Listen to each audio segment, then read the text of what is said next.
Olá pessoal, vamos começar agora o vídeo com o tema de poliedros, a nossa disciplina de sistemas projetivos.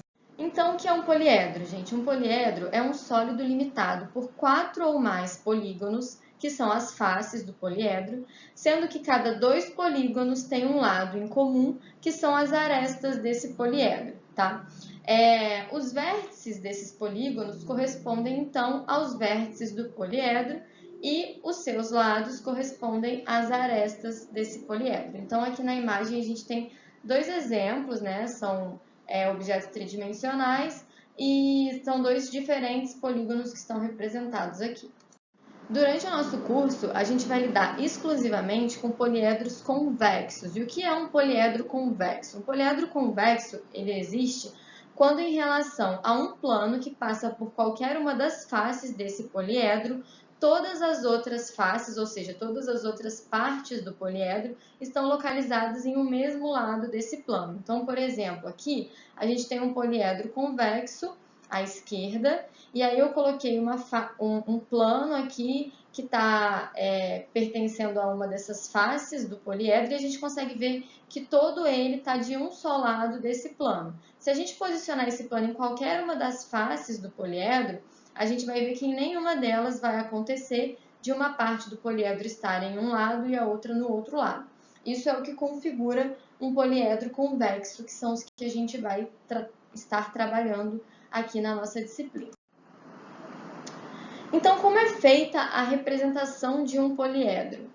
Para projetar poliedros em épura, deve-se fazer primeiro a projeção dos vértices do poliedro e em seguida ligá-los, respeitando o posicionamento das arestas dos mesmos. Então, se a gente projetar os pontos que correspondem aos vértices desse poliedro e depois ligar esses pontos de forma correspondente ao que existe no poliedro tridimensional, por exemplo, o ponto A, o vértice A, ele é ligado com o vértice B, com o vértice E e com o vértice D. Então, lá na minha projeção, o ponto A também vai ser ligado com o ponto B, o ponto E e o ponto D. É isso que a gente tem que fazer, então, projetar os pontos e depois ligá-los, fazendo assim a projeção das suas arestas. Denomina-se contorno aparente o polígono convexo de maior perímetro que pode formar nas projeções do poliedro. Então, depois que a gente faz toda a projeção de um poliedro, seja no plano horizontal ou no plano vertical de projeção, a gente sabe que o polígono que faz o contorno do nosso poliedro, né, o maior polígono aparente, é o nosso contorno aparente daquele poliedro. Aqui no exemplo eu coloquei em vermelho o contorno aparente desse poliedro. E aí, gente, para fazer a representação das arestas desse poliedro, a gente vai posicionar ele no primeiro diedro, lá no nosso sistema mongiano, a gente vai posicionar ele no primeiro diedro. E aí a gente vai colocar como aresta visível as arestas que seriam visualizadas pelo nosso observador quando ele está localizado à direita e na parte superior do nosso sistema mongiano. Então, as arestas que estão mais próximas do observador são as arestas visíveis, e as arestas do poliedro, que estão mais distantes, né, escondidas, são as arestas não visíveis, que a gente vai representar com linha tracejada. Então, para projeção no plano π, que é o plano horizontal de projeção, os pontos com maior cota, ou seja, mais distantes do plano de projeção e mais próximos do observador, são visíveis e ocultam os de menor cota. Então, essa é a regra. E para projeções no plano pilinha, os pontos com maior afastamento, ou seja, mais distantes do plano vertical de projeção, são visíveis e ocultam os de menor afastamento. Isso a gente determina, essa convenção, para a gente saber quais arestas a gente vai desenhar com linha tracejada e quais vão ser com linha contínua. Todas as arestas devem ser representadas, porém as arestas visíveis com linha cheia, enquanto as arestas ocultas são representadas com linha tracejada. Então, aqui, por exemplo, a gente tem um cubo e uma pirâmide. O cubo sólido e a pirâmide sólido seriam representados dessa forma. Então, notem que as arestas lá de trás, elas não são visíveis se as nossas peças fossem sólidas. mas a gente vai representá-las. Então, são essas arestas que estão escondidas aqui na segunda imagem que vão ser representadas em linhas tracejadas, tá? Essa é a forma de representação dos poliedros. Então, vamos às regrinhas de representação de poliedros. Primeiro, representa-se cada projeção separadamente em épura. Então, da mesma forma que a gente fez lá, quando a gente fez o estudo do ponto, o estudo do plano, o estudo da reta, a gente vai fazer a representação das projeções dos poliedros em épura, separadamente a projeção vertical da projeção horizontal. O contorno aparente, ele é sempre visível em projeção, tá? Só o nome já diz, né? Como ele é o contorno da peça, como ele é a parte mais externa da peça, não tem nada tapando ele. Então, ele vai ser todo feito em linha contínua, todo visível. Os vértices visíveis produzem arestas visíveis, assim como os vértices invisíveis produzem arestas invisíveis. Por que que eu escrevi isso? Porque para a gente conseguir entender quais são as arestas que devem ser desenhadas em linha cheia, é só a gente olhar qual é a cota e o afastamento do vértice. Então, se a cota e o afastamento deles for maior, é linha cheia. Se for menor que um outro que está tapando aquele vértice, é linha tracejada. Se as projeções de duas arestas que não se cortam no poliedro se cruzarem em sua projeção, uma delas é visível e a outra é oculta.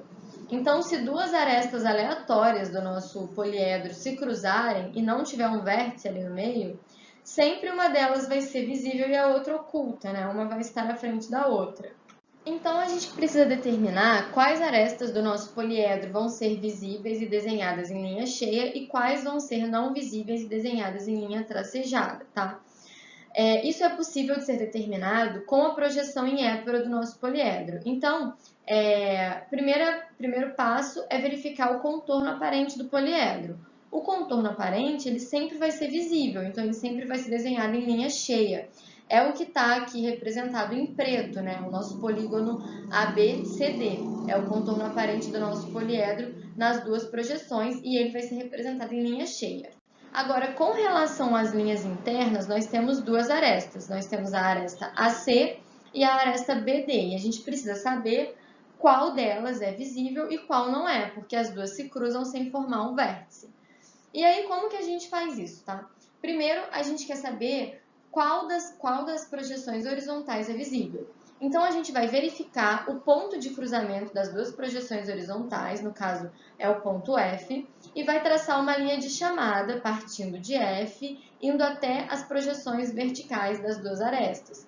Então, a nossa linha de chamada, ela cruza a projeção vertical de AC nesse ponto F'1 e ela cruza a nossa projeção vertical de BD no ponto F'2, tá? E aí a gente vai verificar qual desses dois pontos de cruzamento vai possuir a maior cota, tá? Ou seja, vai ser mais afastado do plano horizontal de projeção. E a gente consegue ver que o ponto mais afastado é o ponto F'2, né? Se o ponto F'2, que é o ponto de cruzamento com a projeção vertical da aresta BD, é o mais afastado, significa que a projeção horizontal de BD é a projeção aparente, é a aresta aparente. E a projeção horizontal da aresta AC é a que não é aparente, tá?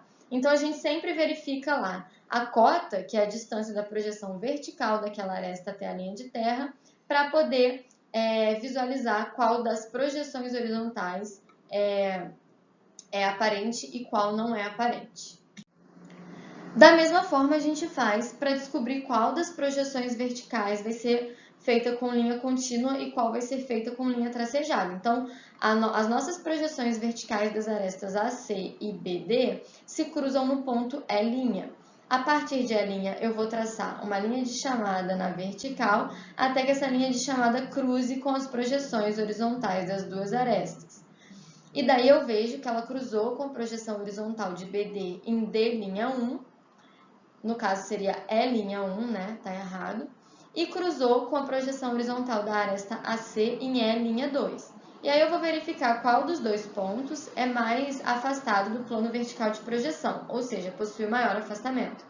No caso, o ponto o ponto E, linha 2, é o que tem maior afastamento, então a aresta AC é a que vai ter visibilidade na sua projeção vertical. Então a reta A', C' vai ser feita com linha contínua e a reta B', D' com linha tracejada, tá?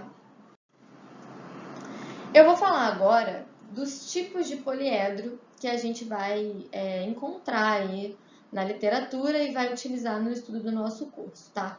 O primeiro são as pirâmides. Qual é a característica da pirâmide?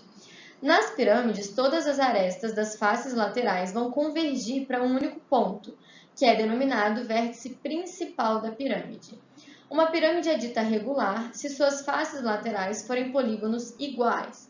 E dentro de uma pirâmide a gente tem diversas possibilidades, né? A gente tem a pirâmide de base quadrada, triangular, pentagonal. Aqui, por exemplo, nós temos 3 pirâmides diferentes. A gente também pode ter o vértice principal inclinado com relação à base, uma face maior do que as outras. Existem várias possibilidades.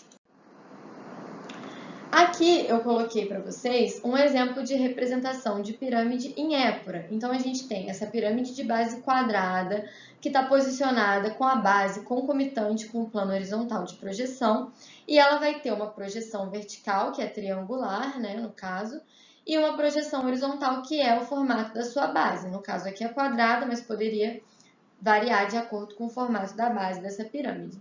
Então, no geral, essa é a projeção de uma pirâmide, né? Se ela tivesse mais lados, ela teria mais linhas aqui, também na projeção vertical, algumas tracejadas, possivelmente, ou não. O segundo poliedro é o tronco de pirâmide. O tronco de pirâmide ele é obtido pela seção de uma pirâmide, por um plano que atravessa todas as suas arestas laterais. Nesse caso, são formados 2 poliedros, uma pirâmide e um tronco de pirâmide. Então, se a gente dividir uma pirâmide em 2, passando um plano por ela, a gente vai formar uma outra pirâmide e um tronco de pirâmide com a parte de baixo, né? Então, aqui estão 2 exemplos de tronco de pirâmide. A face superior dele pode ser paralela à face inferior ou não, tá? Isso varia. É como se a gente pegasse uma faca e cortasse aquela pirâmide, só que a nossa faca é um plano, né? Nesse caso, vai ser um plano que a gente está colocando ali, posicionando, cortando todos os lados da pirâmide. Outro tipo de poliedro é o prisma. As principais características de um prisma são que todas as suas arestas laterais são paralelas entre si. Então, essa é a diferença dele com relação ao tronco de pirâmide. As arestas laterais devem sempre ser paralelas entre si. As duas faces, superior e inferior, né, essa daqui e a de baixo, são polígonos iguais. Então, como as arestas laterais são paralelas entre si, não pode ter diferenciação entre a face superior e inferior de um prisma. Portanto, um prisma é um poliedro convexo com duas faces que são polígonos quaisquer paralelos e iguais com faces laterais que são paralelogramos. Então, o que eu quis dizer aqui? Que um prisma é um polígono com duas faces paralelas e iguais e outras faces laterais que são paralelogramos, tá? A representação de um prisma em épora é feita dessa forma.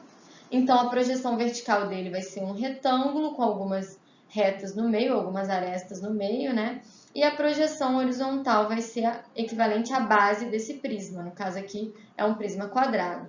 Notem, ó, que a aresta A1, A', ela está sendo representada com linha tracejada, porque aqui na parte tridimensional a gente consegue ver que ela estaria escondida atrás da face BC, tá vendo? Então, ela tem que ser representada com linha tracejada.